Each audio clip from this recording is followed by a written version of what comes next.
Olá, você está ouvindo o podcast Meu Quiabo Não Baba. O meu nome é Damaris. E meu nome é Neilton. Aqui cozinhamos assuntos sem deixar babar. Olá. Olá. Está começando mais um episódio de Meu Quiabo Não Baba. E o assunto que nós vamos cozinhar neste episódio e nos próximos é a nossa experiência em um ambiente evangélico. Porque o assunto é denso e extenso, isso vai fazer com que a gente crie uma série de episódios de duração um pouco mais longa que o nosso normal. Com isso a gente não quer ofender ninguém e tampouco difamar a instituição, apenas oferecer uma visão particular da nossa experiência. É isso. É isso. Essa conversa, ela tem um fio histórico muito longo, né? De quase mais de 30 anos, né? E ela tem a ver com a história de muita gente que quase que inescapavelmente vai passar por uma experiência religiosa, né? Uhum. Então, quem vos fala aqui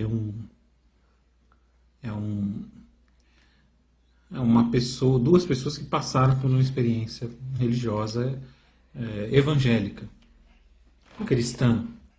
Até porque, já de início, a coisa do evangélico, na onde a gente experienciou, essas coisas era uma questão, né? Uhum. Nós não se reconhecia como evangélico e também não se reconhecia como religião. Ah, sim. Nossa, isso é uma característica interessante, porque você ouvia falar assim, não, isso não é uma religião, isso é um estilo de vida. Um estilo de vida, exatamente. Que é uma coisa que a gente tem visto muito hoje em dia. Esse mercado para o estilo de vida. Os influenciadores são influenciadores de estilos de vida. Estilos de vida. É uma coisa bastante contemporânea, essa coisa da igreja ser... ou da interpretação da Bíblia ser uma interpretação de um estilo de vida, de uma filosofia de vida. Uma filosofia de vida. Não usavam esse termo, não, mas enfim. Eu lembro que assim, as minhas questões, né? Como não tem um nome, nunca teve um nome, não tinha uma placa na frente, não seguia nenhuma denominação. Quando me perguntavam, a princípio eu, na inocência, não sabia nem explicar, né? Eu falava o que não tem nome, né? Isso deixava as pessoas muito confusas e rendia muita pergunta, sabe? Que eu não sabia responder, então eu ficava apertada. Aí eu comecei a mentir. Eu dava um nome genérico, achava o máximo quando a pessoa falava assim, conheço.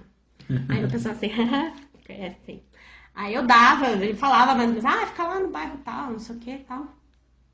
Mas assim, não entrava em detalhes, primeiro porque eu não entendia, né? Como eu nasci lá, então eu não tinha experiência, por exemplo, de conversão. Eu não tive experiência de conversão, eu não fui convertida. Isso. Né? Eu nasci lá e aí o mundo era assim. E só depois de algum tempo que eu fui ver que existiam pessoas que não eram assim. E depois de mais tempo eu descobri que, tipo, não é normal várias coisas que estavam rolando, né? Normal, assim, pra vida de outras pessoas. Porque quando você fala que é igreja, quando você fala que é religião, as coisas ficam mais claras, eu acho. A gente saiu desse plano. Uma outra visão. Bom, existe essa... Um outro ponto de vista. Não, visão Visão é um termo que se utilizava bastante. Exato. Mas tinha um outro significado que não esse mais vulgar que eu estou utilizando. Não era só um ponto de vista. Era a ideia de que não ser uma religião e não ser uma denominação evangélica, era uma espécie de afirmação de uma identidade religiosa a outra, Isso. né? Mas sem usar a palavra religião. E isso, ao mesmo tempo, não existia um nome. Isso. E isso parecia ser uma espécie de sociedade secreta, porque quando a gente era abordado, né? A gente se afirmava cristão quando era perguntado, Isso. mas na hora de falar do lugar, de como do nome, Você não simbolava falava em tudo. simbolar. Era uma espécie de constrangimento e a sensação de você viver mesmo numa espécie de sociedade secreta. Né? Que nem a gente entendia para poder explicar, nem a outra pessoa entendia. Por isso que eu escapava disso falando que era na igreja tal. Justamente né? Porque eu acho assim, se você fala que é religião, as coisas ficam mais bem delimitadas. Porque no fundo é uma religião, né? Mas como não seguia algumas tradições, gosta falando, se pensava super diferente de tudo. Isso. No fundo não é diferente de nada.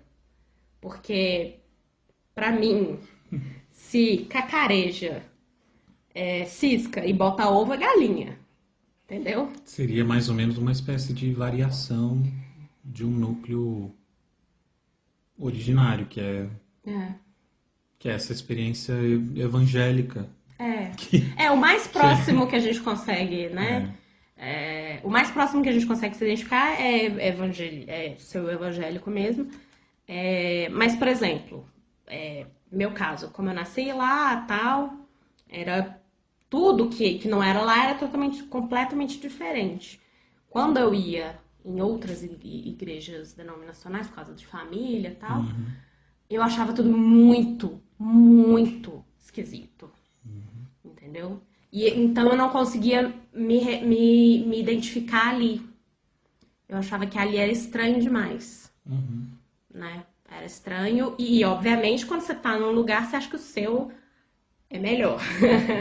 Então, tipo, eu tô num lugar melhor do que esse aqui que eu tô vendo, que esse aqui é esquisito.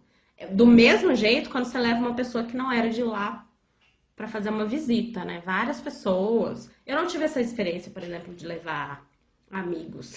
Não levo amigos pra... Eu não evangelizei ninguém, não converti ninguém. Eu tenho muito orgulho, inclusive, de falar que eu não levei ninguém que eu conheço pra lá.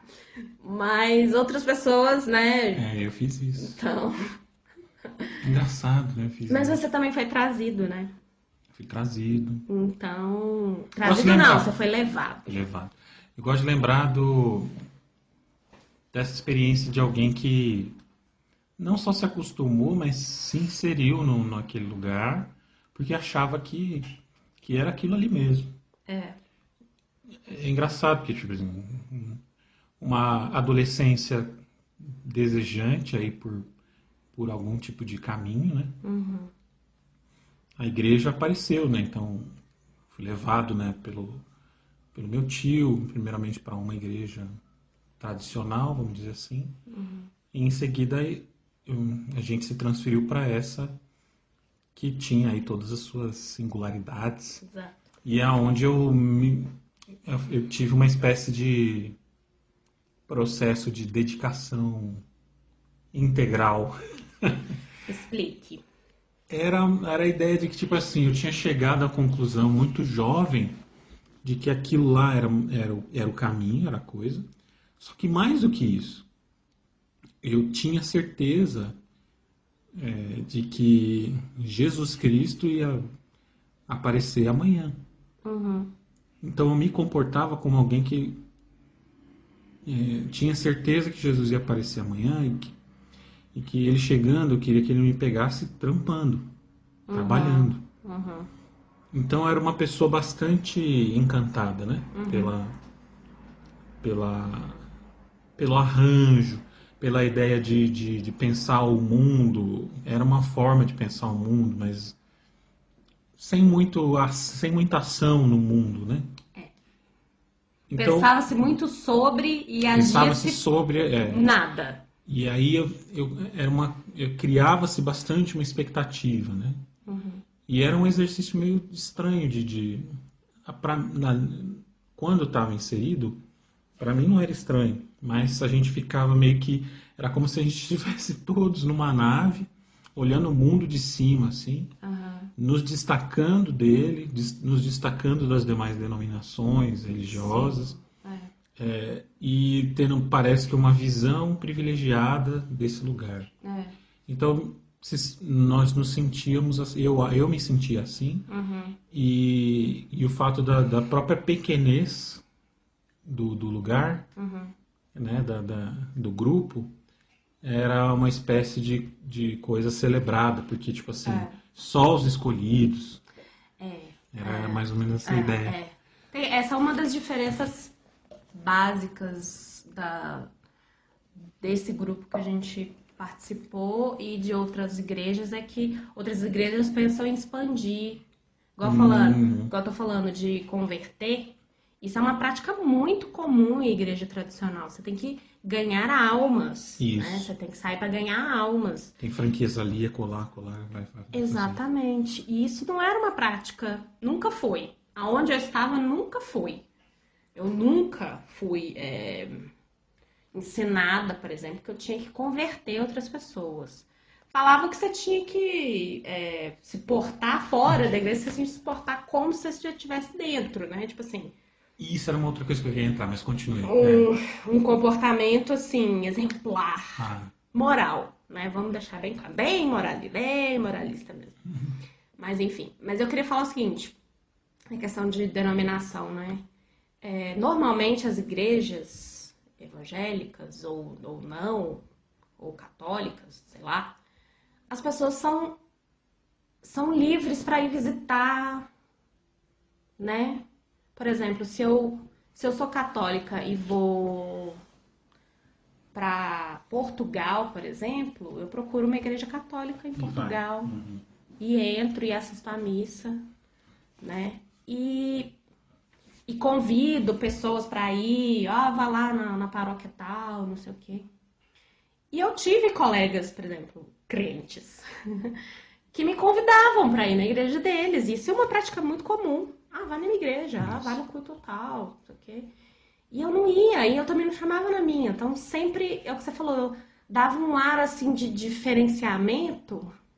Um certo exclusivismo. Um exclusivismo, assim, que era estranho para as outras pessoas. Tanto que eu não gostava de falar com as pessoas. Eu não gostava de falar assim, eu sou crente. Primeiro que eu odeio. Quando me chamavam de crente, eu falava, não sou. Vai fora. Porque, né, o estereótipo é péssimo. A gente não gostava de se reconhecer como crente, nem como evangélicos ou participantes de uma religião. Pois é. Mas também não sabia dar nome para nada, porque não se dava. Não se classificava como nada. E, no fundo, eu acho que isso de não se denominar é um problema. É um problema. Causa uma certa confusão e... Não sei. Porque que problema há, por exemplo... Do ponto de vista jurídico, isso estava resolvido. Porque, assim, cada uma desses grupos nas suas cidades tinha que ter um nome eles eram jurídico. registrados. Registrados, justamente. Então, porque rola grana. Aí inventava-se um nome. Exatamente, porque rola grana, né? Tem um estatuto. Isso. Tem umas coisas que tem que ter que nunca teve. Tinha umas paradas de assinar umas atas lá que você nunca viu na vida. Assina aí. Não sabe nem o que é você lá, entendeu? Porque tinha todo esse aspecto, tinha, enfim, várias coisas. Né? Assembleias e tal, enfim. Essa é a parte que eu menos entendo e menos quero entender também. Mas tinha. Justamente para poder existir, né? Isso. De alguma forma. Porque senão você enfrenta questões, né? Eles podiam achar que era um lugar para lavagem de dinheiro, né? Enfim. Então você tem que prestar conta à lei. Como todo mundo. Mas eu falo dessa questão do aspecto, assim, de não se parecer com nada. Não tinha uma relação É, com muita coisa, né? pois é, isso causa um certo... Mas do ponto de vista do conjunto, sim. Ah, Cada grupo, subgrupo, se identificava e se parecia um com o outro. você fala dentro Dentro das comunidades. dessas comunidades. Sim. Mas eu digo em relação aos outros. Vamos colocar essa questão de nós e os outros, né? Tá. Enfim, eu deixei aqui minha opinião. Eu acho que isso é um problema, não dar nome, não se denominar nada, não classificar nada, porque você também não sabe onde você tá, pra onde você tá indo, o que você tá fazendo. Entendeu? Eu acho que eu gosto das coisas às claras. Tipo assim, se você é católico, você tem que fazer primeira comunhão, crisma, não sei o que lá. Você vai lá, você Isso. come a hóstia, não sei o quê. Em qualquer lugar que você vá, você é católico do mesmo jeito, igual o outro que é católico é igual a você. Enfim, existe essa grande identificação para além do seu grupo, do seu grupinho, digamos assim. Mas aí você falou que tem, né, mais uma característica. Existem várias comunidades no Brasil, umas maiores, outras menores.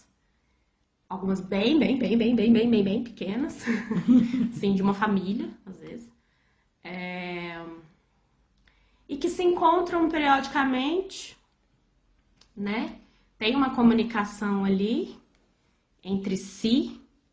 E isso é uma característica, né, ponto de vista de quem nasceu lá, né? Uma característica histórica. Bom, quando eu era criança, quando eu era mais jovem, eu não via uma tentativa de unificar todas as comunidades do Brasil como se fazia já no período que a gente estava saindo. Tá. Tipo assim, todo mundo vai estudar o mesmo estudo bíblico lá. Não tinha isso. Entendeu? Depois de um tempo, começou a querer fazer... Todo mundo tem que estar na mesma página. Que tempo é esse? Vamos lá. Não, eu não vou... Década de 90, talvez. Eu queria que antes de entrar nessa questão, que ela é mais específica. Eu queria entrar na questão do encantamento ainda, né? Da ideia de, tipo assim... O que era estar lá? Pois é, você tá falando de encantamento, isso é uma experiência só sua. De No nós seu dois. caso... O meu caso não, Então, justamente. deixa eu falar meu caso. Meu caso é o seguinte. Estar lá era uma experiência de realização ou de estar realizando um projeto maior. Eu acho que nesse ponto é muito parecido com qualquer outro tipo de religião. Ok. Então, você está num grupo, esse grupo tem determinados metas, objetivos, né? Metas externas e metas internas. Então, você tem patamares, né, de responsabilidade. Sim. Né? Então, Tem uma escala de hierarquia. Uma escala hierárquica e tarefas que te davam algum tipo de, não digo prestígio, mas algum tipo de sensação de importância. Você estava participando daquela engrenagem e ela estava te levando para algum lugar, sabe? Sim. Tá? Então, não é nenhuma questão tipo assim, de encantamento, era mais ou menos a ideia, né? Tipo assim, porque, na verdade, era só Jesus salva, não era essa a questão. Se você está com Jesus, então você tem que congregar. Se você tem que congregar, tem tarefas e responsabilidades aqui. Isso. E essas tarefas fazem parte de uma espécie de chamamento de Jesus, né, para que você possa realizar umas tarefas aí antes dele chegar. Certo. Então, isso tudo demandava uma energia e tempo que a gente dava assim, dedicado. No meu caso, dedicava de bom grado, né? Porque era o certo a se fazer. Sim. E no meu caso foi um encantamento, né? E a ideia de dizer, eu costumo pensar, eu seria talvez uma espécie de kamikaze, né? se nós estivéssemos numa situação de guerra e essa fosse a visão geral da sociedade, eu seria uma espécie de frente, né? Eu estaria com a bainha. Você seria o primeiro a se voluntariar para Isso. fazer. Você se voluntariaria como tributo. Como é, para mim explodir. Aliás, afinal, né? Afinal, morrer na obra, né, não era uma morte, né? Porque sempre tinha uma...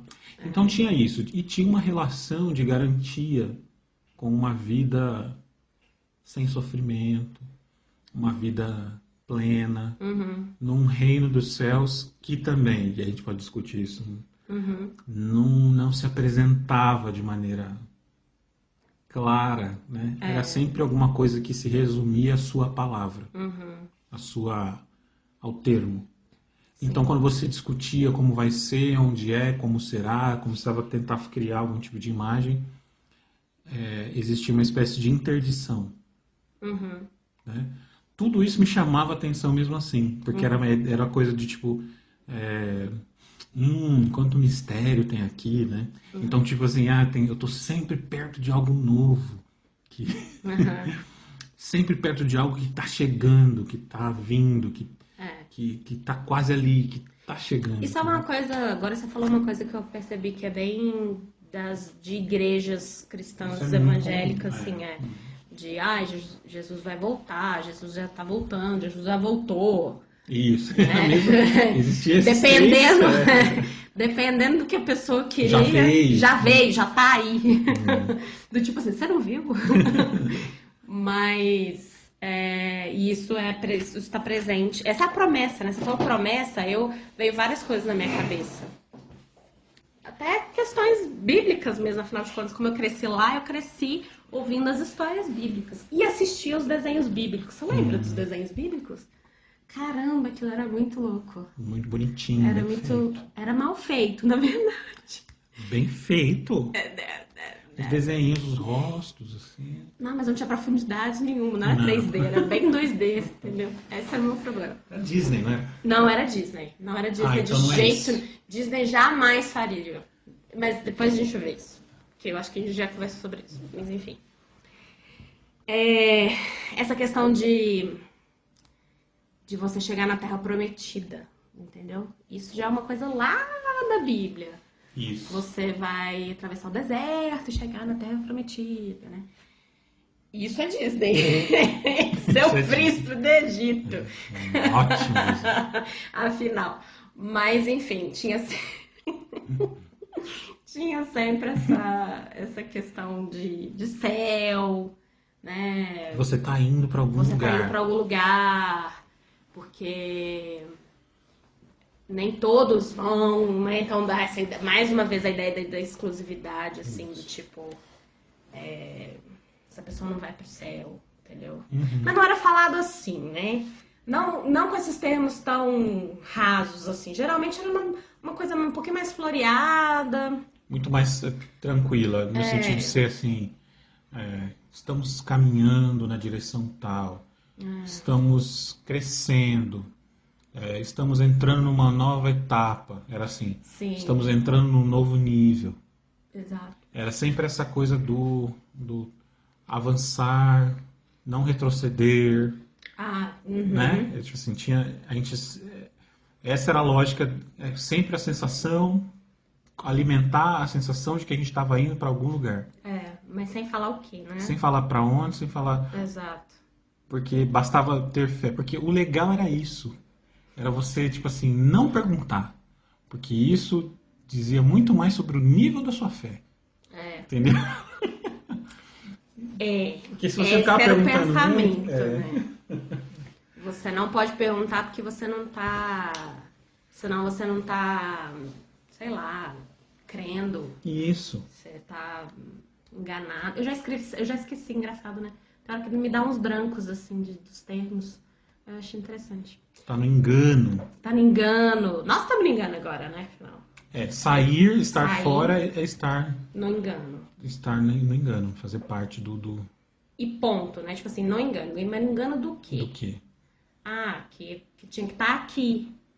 Mas a pessoa também não te dá um motivo para estar lá, porque nós estamos... Isso. Tem muito... essa fala é bem comum E eu acho interessante de pessoas que, né, eu converso que não estão mais e que ainda se referem a nós, O nós. nosso meio, nossa gente. Eu penso assim, nós não, meu filho.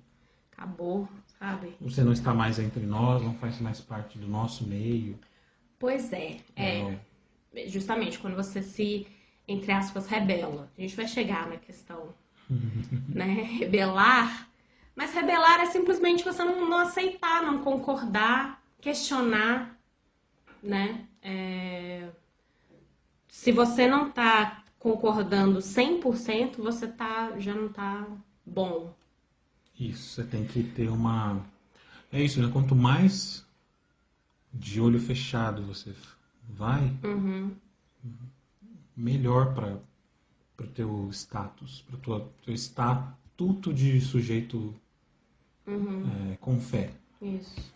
Eu queria voltar para a questão do encantamento e isso que você falou que tem uma... A gente falou sobre hierarquia, que você vai subindo e tem tarefas, e eu vou te jogar a letra aqui, por que que isso faz mais sentido para você do que para mim? Você é homem. O que mulher é naquele meio? Sim, absolutamente nada. Mas aí nada. Mas é uma outra que isso, o meu encantamento não me impedia de perceber que existia uma coisa errada nessa organização. Essa a questão do gênero, né?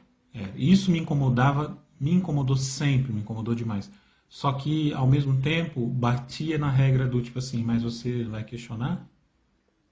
Mas Deus a hierarquia, quis assim. Tal, Deus quis assim. É sempre. Aí eu não avançava muito. Demorou muito para eu começar a cutucar isso de maneira mais.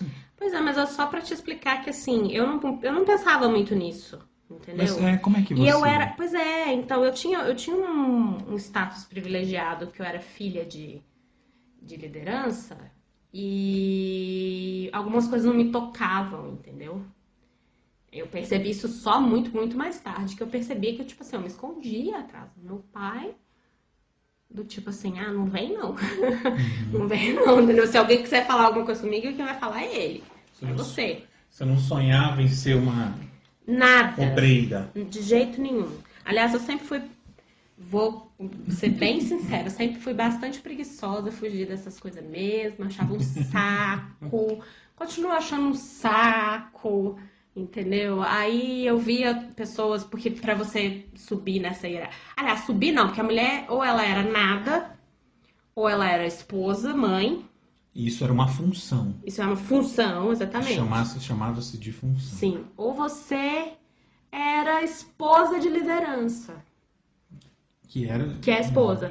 Ou o cargo obreira, vamos pôr aqui, não era esse termo, mas a gente vai usar outros termos aqui. Obreira, que era o máximo que você podia fazer. Não existe mais que isso. As lideranças mais superiores não tem mulher nenhuma. Isso. E nunca vai ter, porque é um bando de machista. Em resumo, isso. Era uma estrutura que não pensava essas questões a fundo, mas reproduzia bastante, a despeito de algumas distinções, que eu acho que não chegava a ser uma relação ortodoxa, né? De hierarquia de sexo, mas era uma hierarquia que se mostrava muito bem na paisagem, né? No exercício das funções, no tipo de direito à voz, né?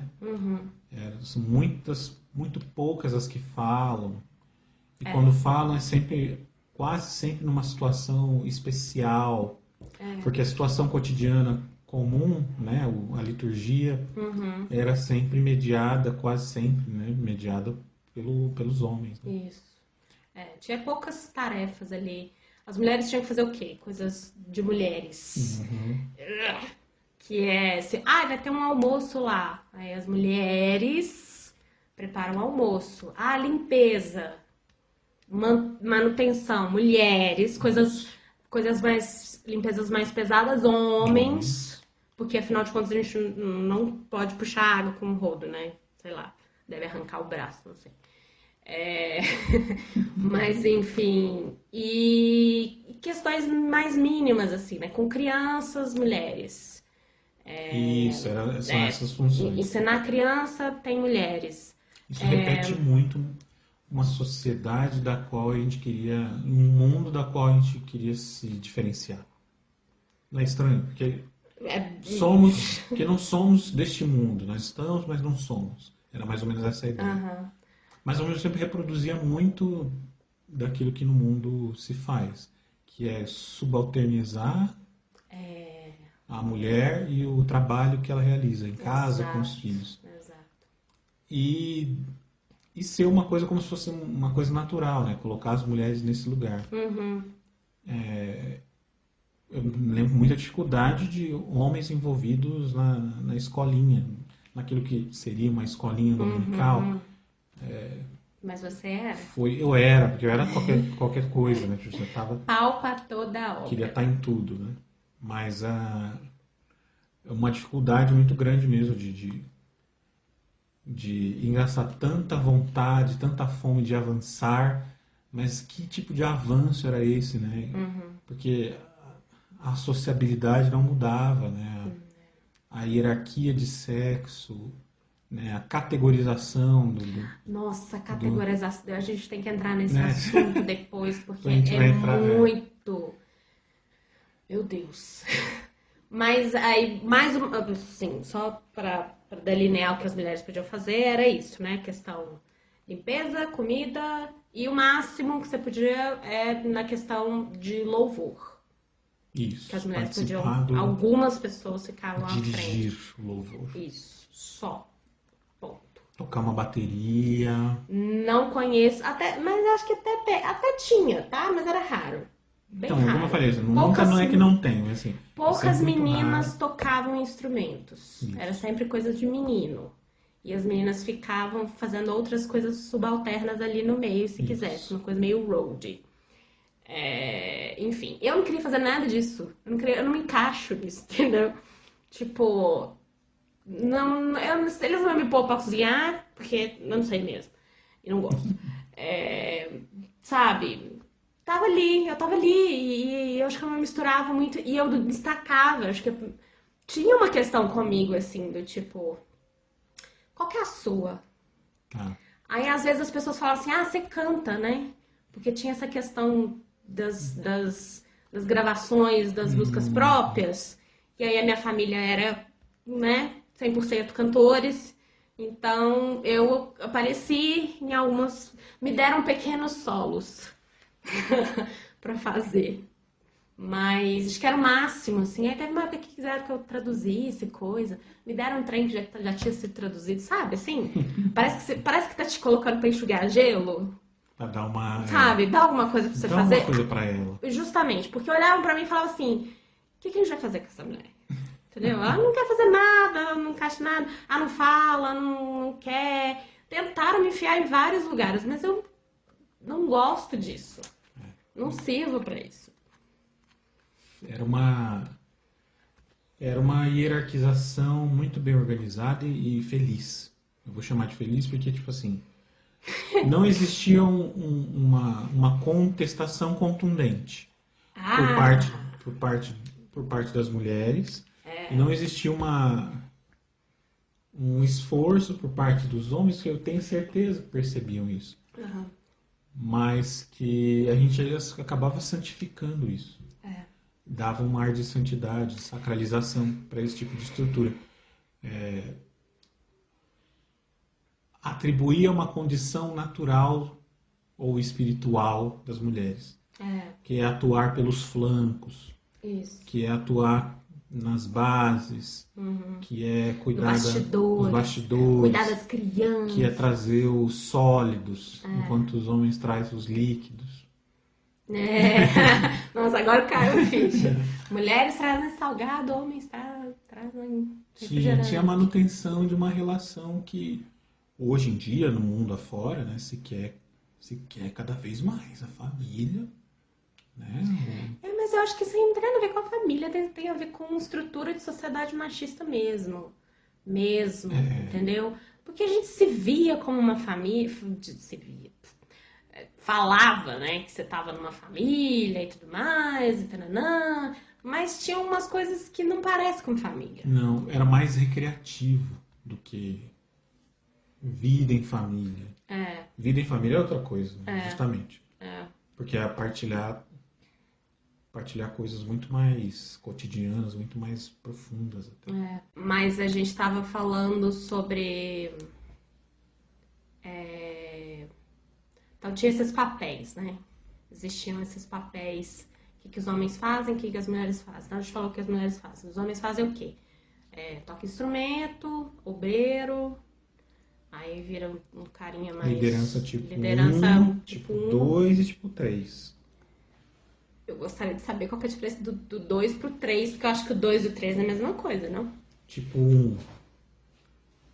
Então, esse tipo é o obreiro. 2, o obreiro, isso. O obreiro é o soldado raso. Isso, né? dá ali uma... Com isso você já era responsável. Basicamente, você era fechar a igreja, exatamente, você era um capataz. Capataz não, você era um faz-tudo, né? Isso. Você limpava, você buscava gente no aeroporto e na rodoviária porque chegou de não sei onde. Sobrasse um tempinho ali, você ministrava quando eles deixavam, né? Quando te dava aquela chance, assim, de você brilhar. Aí você, obreiro, organizava a limpeza. Tinha sempre um esforço de chegar antes para poder organizar o espaço. Organizar tudo. Quem tocava instrumento também tinha que chegar antes para poder afinar as coisas. Geralmente era alguém que cuidava das finanças. Isso, finança, tem essa questão também. Mas tinha um tesoureiro, né? Porque aí tesoureiro. Que aí é uma outra organização, é uma organização mais burocrática que tinha que ter. Eu não sei se na comunidade da sua cidade era assim, mas na minha era uma coisa que assim, o que eu posso dizer? As pessoas faziam meio nas coxas, sabe? Esse é um termo racista. Eles faziam meio mal feito. Tipo, não era... Se bem que assim, era uma coisa, vamos lá, super simples.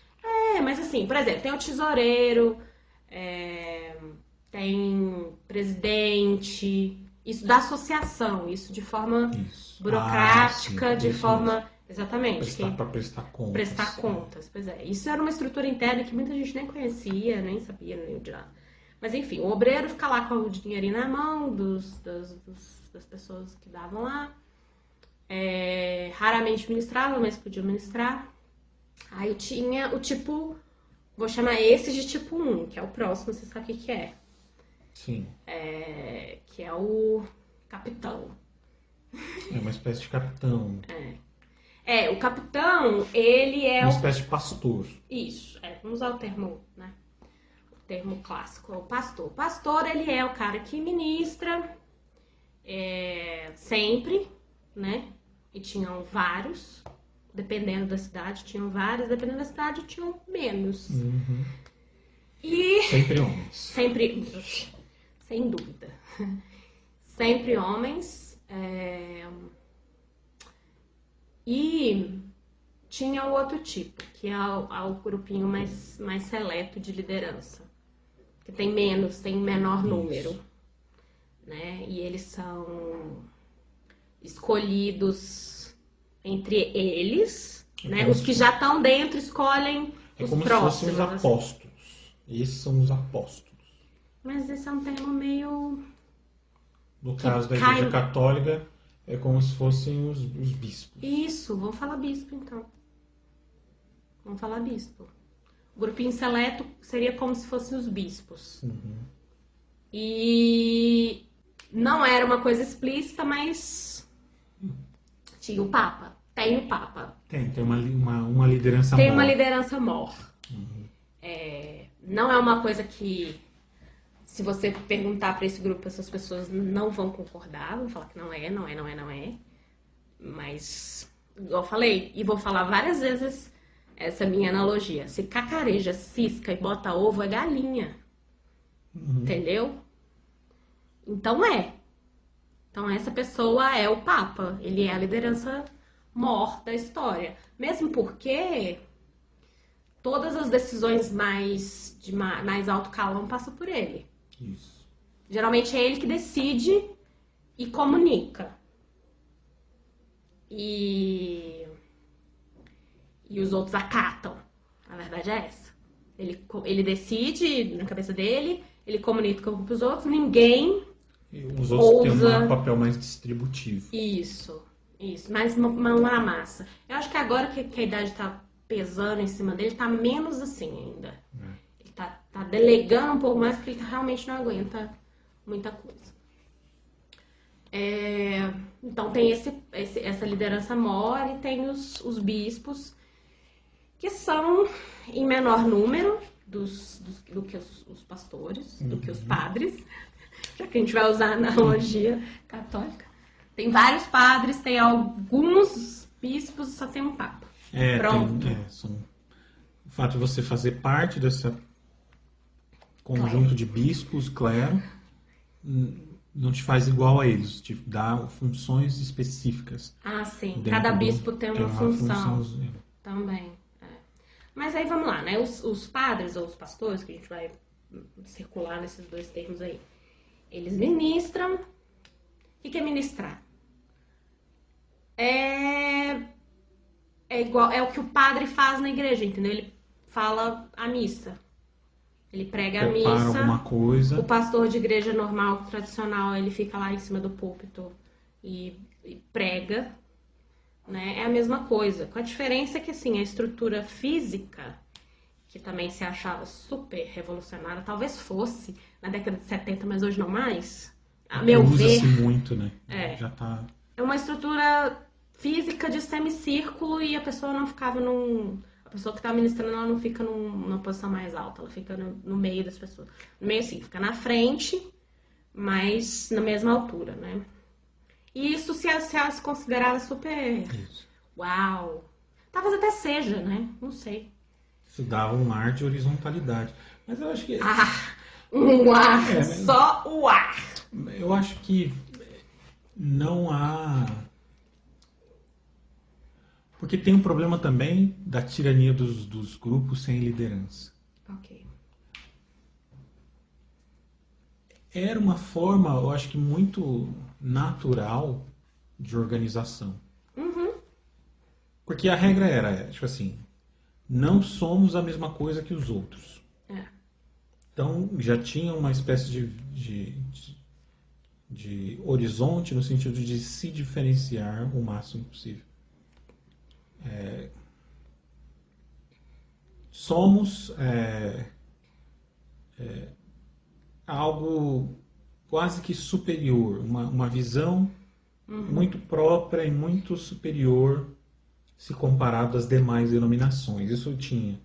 No sentido de, tipo assim, avançamos em relação aos outros. Né? Então não era só o outro, não era só o mundo, não, mas era também as denominações religiosas cristãs evangélicas, que não era... Chamava-se de velha ordem. Isso. Eu achei que você ia usar o termo jocoso, que é primo. Primos. Então era uma espécie de exercício constante de diferenciação desses outros. Então isso fazia naturalmente uma espécie... Mantinha-se, né, a questão da liderança, a questão de uma hierarquia, mas era sempre um exercício de diferenciação. Não só em relação ao mundo, mas em relação às igrejas. E isso, para quem estava, no meu caso, né, relativamente encantado, era um barato, né? Tipo assim, porque eu não gostava de passar na rua e ver aquelas igrejinhas que pareciam um bar. Tava do lado do bar, sabe? Que tinha um monte de gente sentada numa luz muito fraca. E a pessoa... Um cara de terno lá na frente, gritando no microfone. Eu não gostava daquilo. Mas também assim, eu não achava errado, eu só achava que era uma coisa muito ultrapassada. E eu me sentia bem, porque eu participava de algo diferente, descolado, uma coisa... aqui não é assim. Mas olhava-se até com um olhar de um pouco de pena, sabe? Tinha um pouco disso, tinha. De olhar e falar assim, ai, tadinho, olha onde eles estão. Quando Eles vem estão a gente, ainda esse no... veio da velha hora. Este Ai, veio. terrível. E algumas ideias, né, que eles jogavam assim, isso não é mais, porque a gente não, né, sei lá, não segue isso mais porque isso é da velha ordem. Isso é da velha ordem. Nem sei qual seria um exemplo para falar sobre alguma coisa que foi descartada por ser velha ordem. Não consigo nem pensar num exemplo. Mas... Não, que até é estranho, porque depois de um tempo a gente voltou a algumas práticas de velha ordem. De vanguarda, de velha guarda. De muito velha. Old school. Que era, de Jurássico. Que era viajar para determinado lugar para orar.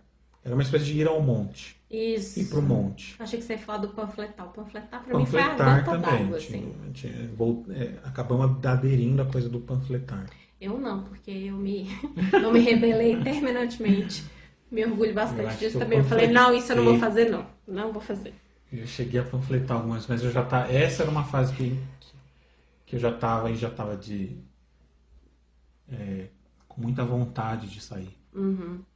Então, o ânimo, a motivação, Sim. A energia para fazer as coisas já estava bastante gasta, né? Uhum.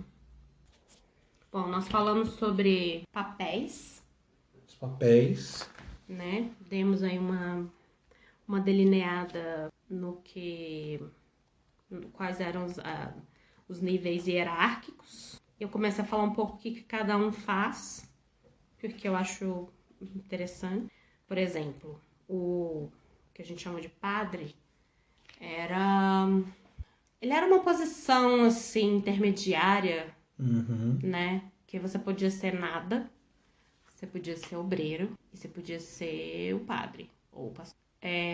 O padre, o pastor, ele tomava conta ali É interessante a palavra pastor, né? Porque eu sempre penso em pastor de ovelha. Isso. Ovelha é um animal que anda em bando, que é explorado, né? Pela sua...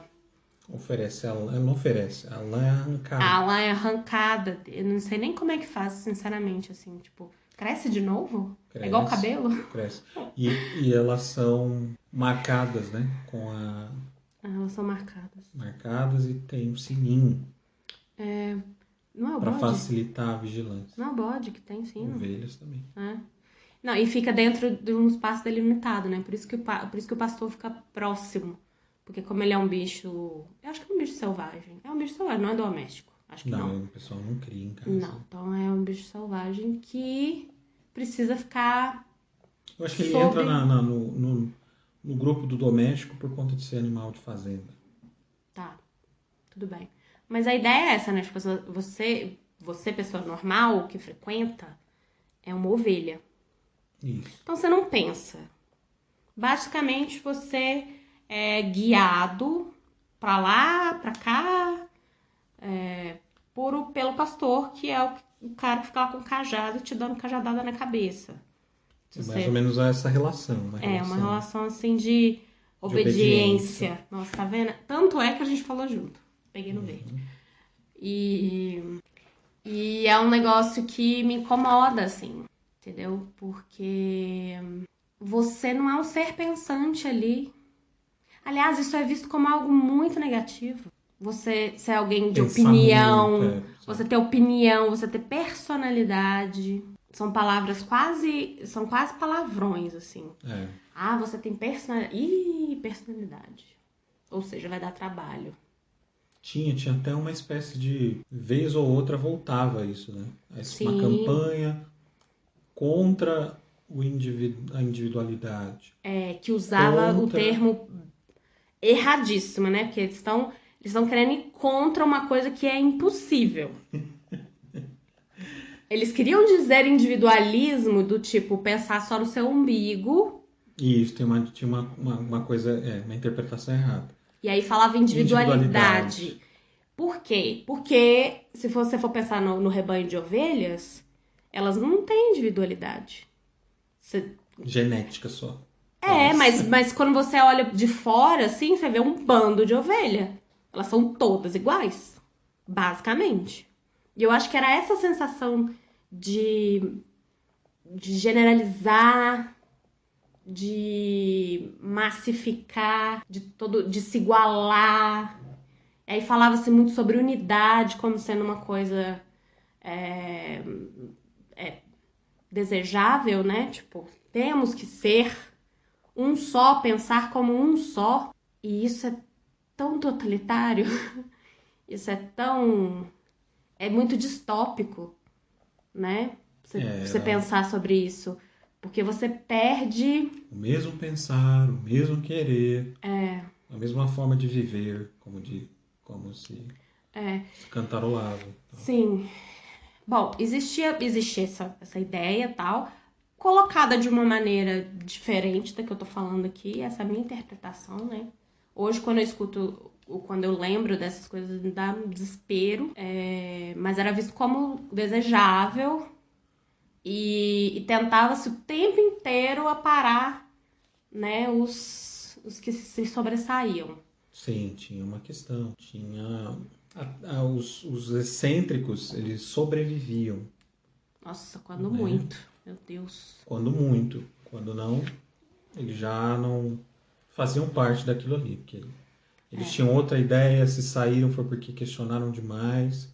E eram muito bonitinhos, mas saíram porque questionavam demais e que estavam divergindo. Ou estavam, tipo assim, No fundo, gerando uma... Como é que eu posso dizer? Eu nem lembro mais como é que é os termos. gerar Divisão. discórdia. Tinha um negócio desse, não tinha mesmo? Criando divisão. Então, são pessoas que saíram.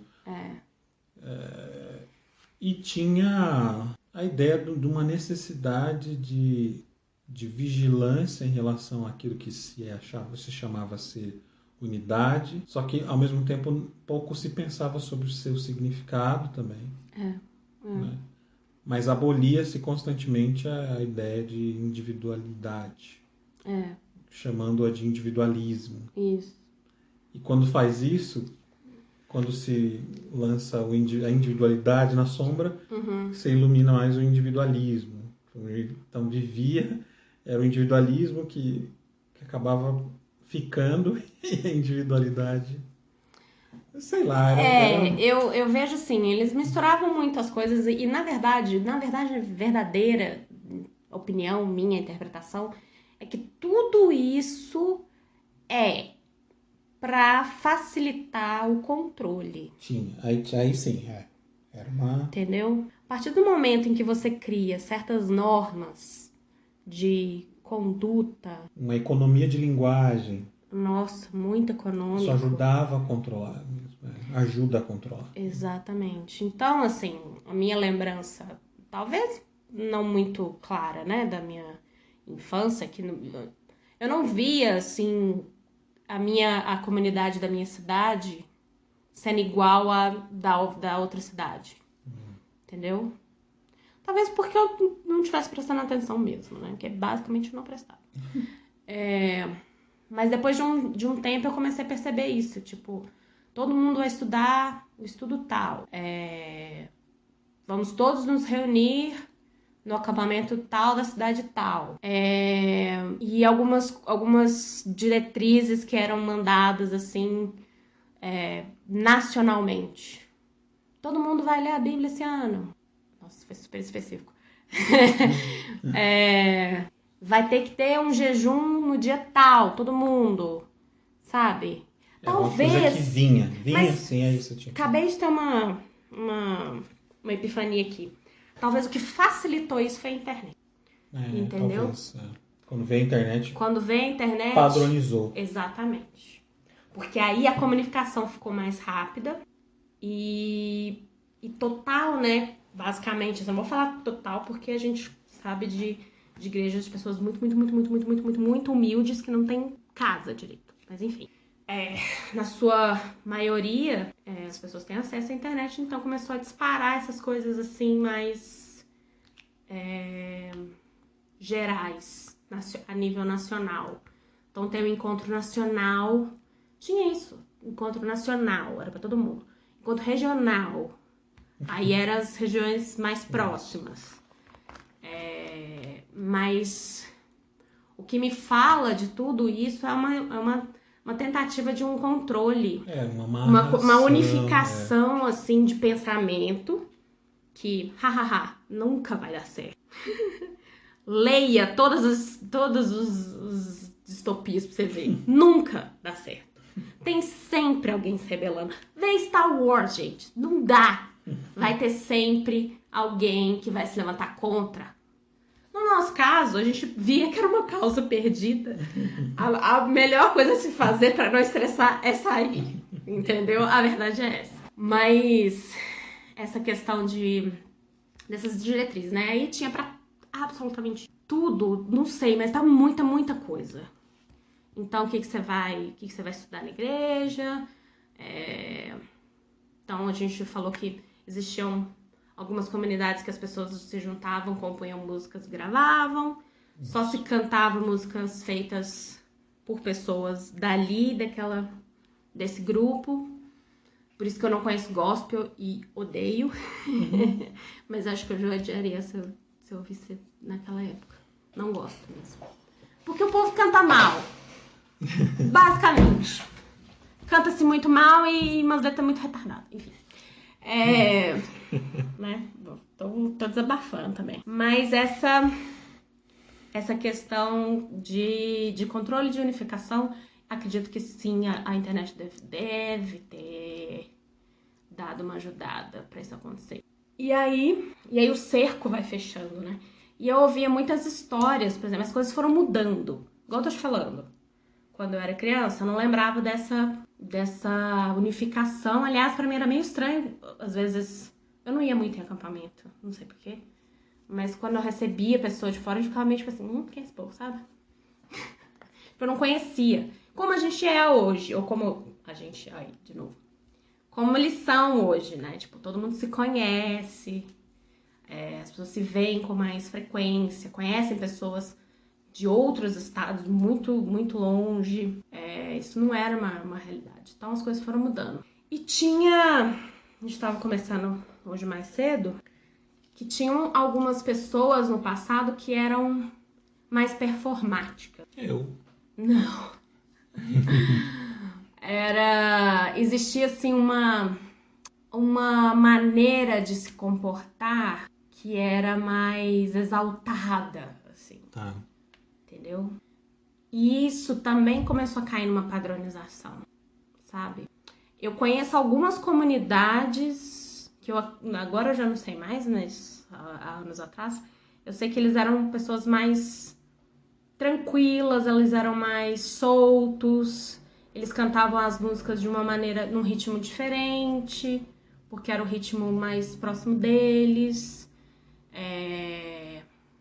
Até a maneira de vestir, a gente não tinha a padronização das igrejas, né, evangélicas que a gente conhece, tipo, não usava saia, tal pé, nem cabelo grande, nada disso. Mas você também não usava shortinho e tomara que caia, né? E tinha umas falas assim do tipo, em alguns acampamentos, por exemplo, tava um calor desgraçado, de 45 graus. E as pessoas iam se reunir, os caras não podiam ficar sem camisa. Né? Aí você pensa assim, por quê, né? Porque as irmãs vão ficar olhando pro cara, né? Sabe umas coisas assim que, tipo, é bem tradicional, moralista, bem antigo, mas enfim. Tem essa questão do controle, né? É muito mais fácil você controlar as pessoas e controlar na questão do medo também, né? Porque não era uma coisa assim, vai pôr uma camisa. Uma coisa assim, ai, você pode estar dando brecha pra alguma coisa. Ai, você não está... você não fala obedecendo, mas você não tá, tipo assim, concordando. Você pode estar, sei lá, com o espírito meio assim, meio assado. Jogava pra um outro, entendeu? Patamar. Ao invés de falar assim, a regra é isso aí, ponto, acabou. Né? Era sempre, o controle através do medo. Que eu acho que, pra mim, ficou bastante claro. Tipo assim, você tá por conta. Você tá fazendo isso é porque você quer. Enfim, o pastor, ele é o cara que regula essas coisinhas também, né, do seu rebanho domiciliar. Aí, a nível nacional, nós tínhamos os bispos, que eram os caras mais o clero mais alto, né? E que tinham, digamos assim, tinham poder em em outro lugar. Isso. Né? Então o cara era de uma cidade, mas como ele era bispo na outra cidade, ele podia falar também, podia chamar atenção, podia... E eu diria que o Papa, ele é o cara que dita muitas das regras, decide muita coisa, inventa. Vamos falar a verdade, tinha coisa que inventava da cabeça. Sabe? Tipo assim, tô afim. Ou deve ter visto em algum lugar, igual a gente comenta, né? Muito interessante isso, porque isso surgiu quando X igreja lá, não sei aonde, também tava fazendo isso. A gente não sabe se essa pessoa ficou sabendo que já tinha sido feita X coisa e resolveu implementar, ou se realmente surgiu da cabeça, porque não faz nada mesmo, surgiu da cabeça dele, né? E os outros vão lá e acabam. Ele não pegava muito no pesado, não, mas ele gostava de se intrometer. Essa é uma característica do Papa muito pessoal, assim. Um tremendo intrometido, controlador. Nossa Senhora. Mas essas são algumas das atribuições dos caras. Tinha uma agenda, né, de viagens. Sim, Uma agenda de viagens, estavam sempre recortando aí o país. Pelo menos parte dele, para cuidar do rebanho, prestar uma assistência. Como tinha uma ideia, a ideia da cobertura, então você precisava de cobertura. E se os bispos ficavam muito tempo sem viajar e ir para determinado lugar, aquele lugar estava muito tempo sem cobertura, ou precisava de cobertura. Não é porque tinha algum problema. Eu acho que essas coisas, elas são muito comum a todas as denominações. Eu acho que nesse ponto ela não se diferencia. Eu acho que se diferencia na interpretação do texto bíblico, se diferencia nos exercícios, né? Nas práticas, em algumas práticas de liturgia, de culto, e no tipo de dieta de texto, né? Que era um texto de alguém que escreveu aquilo lá, que veio dos Estados Unidos e tal. Ficava em torno daquilo ali. Esse é um outro tema que eu gostaria de tratar, mas é mais ou menos isso. Então tinha uma espécie de fonte, como se a nascente fosse uma coisa que a água está sempre ali. Então tinha uma espécie de lugares ou de portas que você não conseguia abrir. Estava sempre trancado. Mas de alguma forma a coisa funcionava. E funcionava como as demais, eu acho. Tipo, tinha a agenda, tinha os encontros festivos, respeitava-se a Páscoa, algumas celebrações. 3 celebrações judaicas aí. Judaico-cristãs. Nesse E... ponto se igualava muito. Eu acho que tinha um pouco de semelhança. Tinha umas fortes semelhanças aí. Uma coisa também da diferença, né, entre esse grupo e demais denominações, que eu acho que é uma coisa que eles se apegaram durante muitos anos, muitos, talvez até hoje, assim, que é... Como é que eu posso falar sem falar o nome? Existiam os cânticos, né, os hinos, umas musiquinhas mais legal, umas musiquinhas chatas pra cacete, e tinha o freestyle. Chamar de freestyle. O freestyle, pra quem não entende, né, esse termo, é tipo assim, é livre. Então você tá ali no louvor, você tá louvando a Deus, mas você vai usar suas próprias palavras. E cada pessoa que tá ali vai usar as suas próprias palavras, vai falar o que tá no coração dela, naquele momento. Com uma melodia neutra, né? Uma melodia neutra que os caras dos instrumentos faziam. E aí as pessoas produziam seus cânticos pessoais a Deus. Isso é uma ideia, eu acho super interessante. interessante, inclusive. Eu acho Era para bacana. ser uma espécie de ligação diferente. Com o divino. Se utilizando da música, né? Mas tinha uma questão mecânica também, porque você precisava fazer em toda vez, todo culto. Isso. Tinha Às um vezes momento mais que- de uma vez, às vezes intercalava.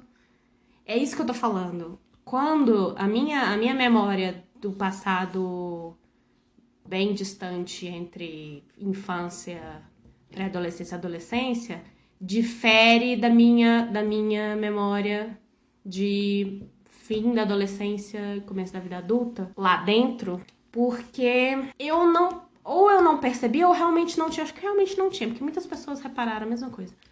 Que as coisas começaram a ficar muito mais mecânicas de uns anos pra cá. Então. Muito, muito, muito, muito mecânico. A ponto, assim, de você... Não é uma percepção solta, assim. Isso É uma percepção tava comum. rondando, né? Várias pessoas relatavam a mesma sensação. Que tinha toda uma liturgia. Como você tem na Igreja Católica? É isso que eu tô falando. Se você assume a sua liturgia, não há problema nenhum. Se você, assim como na Igreja Católica, você entra e a pessoa te dá um papelzinho falando tudo que vai acontecer na ordem, Isso. você sabe o que vai acontecer, você sabe o que esperar e você sabe que aquilo tá programado, né? A questão desse grupo era isso de se achar super fora da casinha, mas cair dentro de um molde. Você não conseguia sair. Você não conseguia Não era nem a sair. questão de perceber que tinha alguma coisa estranha.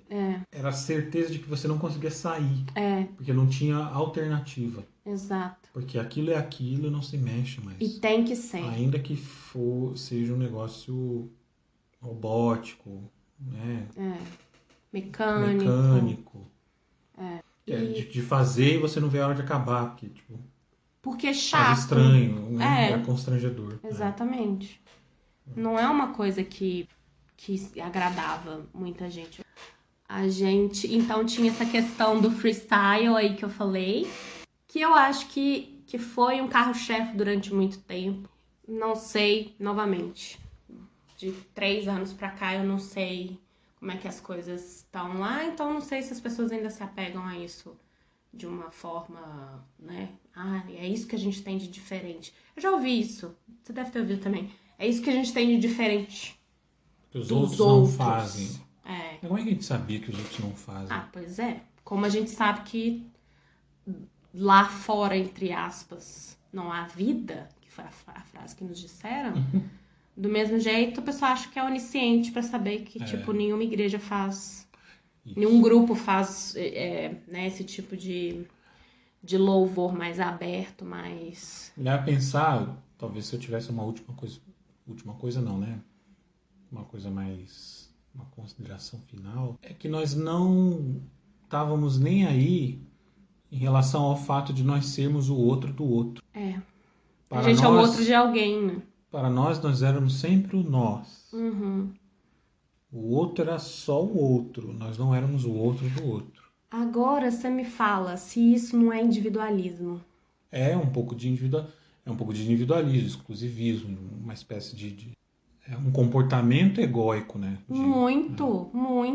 É um comportamento egóico coletivizado, né? Exato. Uma coletividade egóica. Porque aqui no É a mesma coisa de falar, tipo assim, o meu país... É um patriotismo... First. Isso, America first. Ai, nossa, é uma coisa bem cansativa, assim, porque... Que me remete à origem, né, dessa... Exato, a gente vai falar sobre a origem. Eu preciso passar por isso porque isso tem coisas importantes. Sim. Pra gente falar. Ok. Primeiro, o fato da origem nunca ser buscada ou questionada por quem está ali. Não, ali, quem está ali está num lugar que nunca se originou de nada. Sempre existiu. Parece que nunca se busca saber qual que é a história. Aliás, nunca se busca... História é importante por causa disso, né? Porque você usa uma referência no passado para perceber um processo de crescimento. A gente sempre espera crescer, evoluir, que seja, né? E se você não faz essa volta ao passado de tempos em tempos, você tá repetindo. E eu acho que a questão é essa. O desconforto que a gente sentia tem muito a ver com isso, entendeu? Que é uma não reflexão. Não pode questionar, então refletir muito menos, né? Isso. Então você não tem uma autocrítica do tipo, ai, será que a gente não tá... Isso acontecia às vezes, porque essa sensação que a gente tá falando aqui de tá mecânico, tá chato, tá não sei o quê, eu participei de alguns Mas debates. Era um eterno retorno, né? Era tipo assim, uma saculejada para voltar pro mesmo. Às Legal. vezes muda, assim, as pessoas falam assim, ai, o que vocês acham? Não sei o quê. Às vezes abria pro público, né? Aí as pessoas falavam. Aí todo mundo admitia, todo mundo Às vezes concordava. não, raramente. Ah, comigo aconteceu, tá? Mais vezes. Achei tá. Eu ficava esperançosa nessas horas. Eu achava que ia acontecer alguma coisa, mas nunca aconteceu.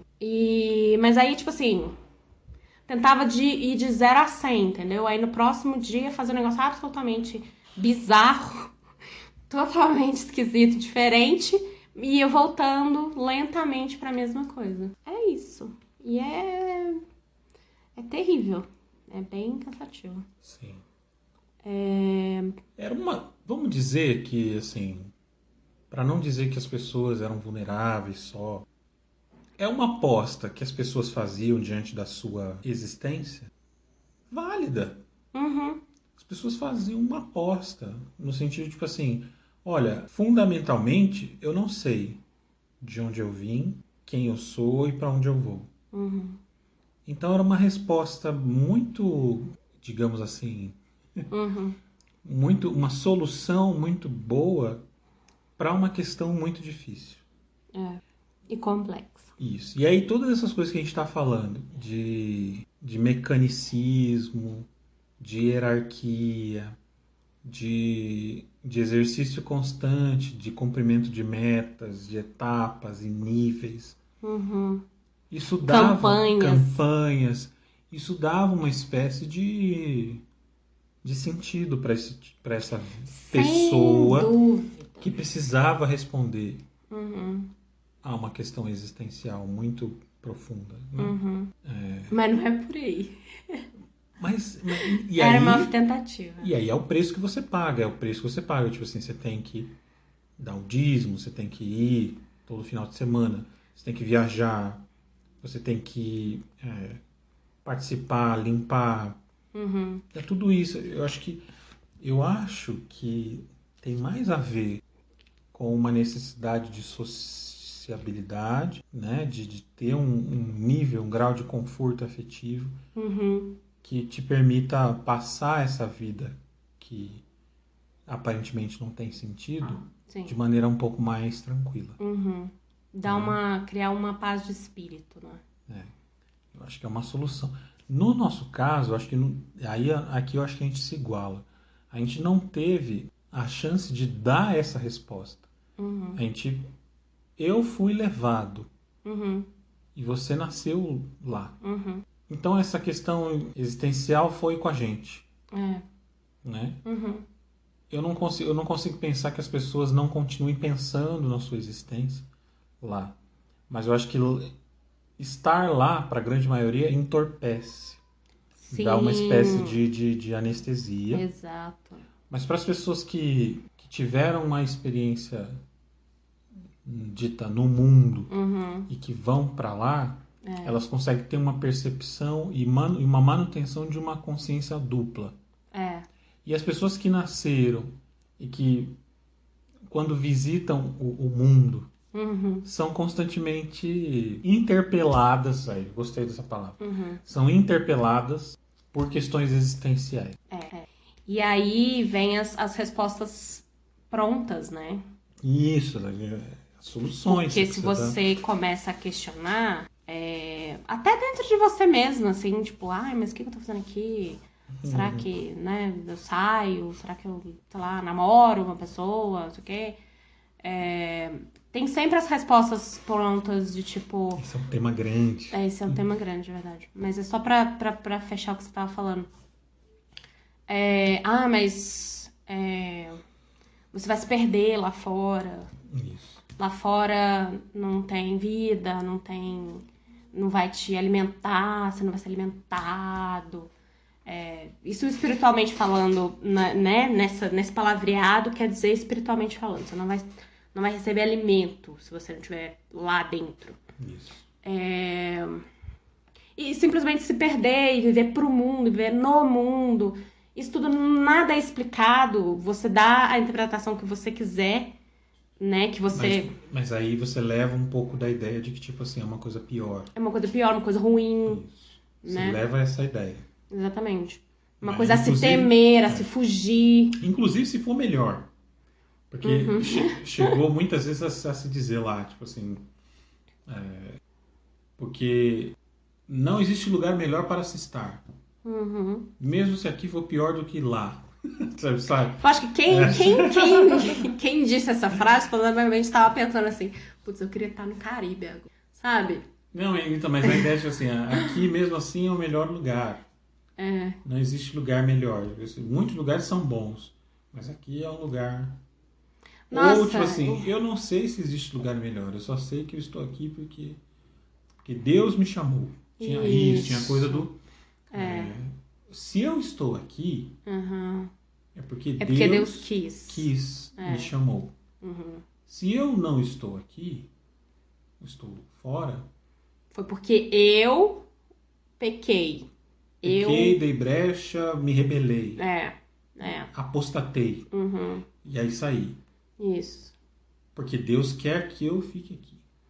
Esse é o pensamento vigente, esse é o pensamento principal. Quando se trata de, né, quem já esteve e tal, é sempre essa questão do tipo, por que você não está lá, né? Existe uma espécie de luto, assim, as pessoas ficam meio de luto, assim, como se você tivesse morrido mesmo. Tem um discurso mesmo de, esta pessoa está morta.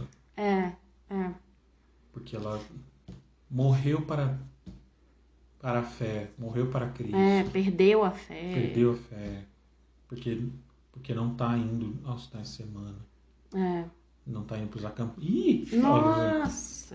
Se você não vai para os retiros, você isso é um problema. Um tipo de problema. E se você falta muito aos finais de semana, isso é um problema mais sério ainda. Isso. É um problema... Você é, inclusive, você falou interpelado, mas você é meio que interrogado mesmo. Né? O que está acontecendo? Tá rolando, Enfim.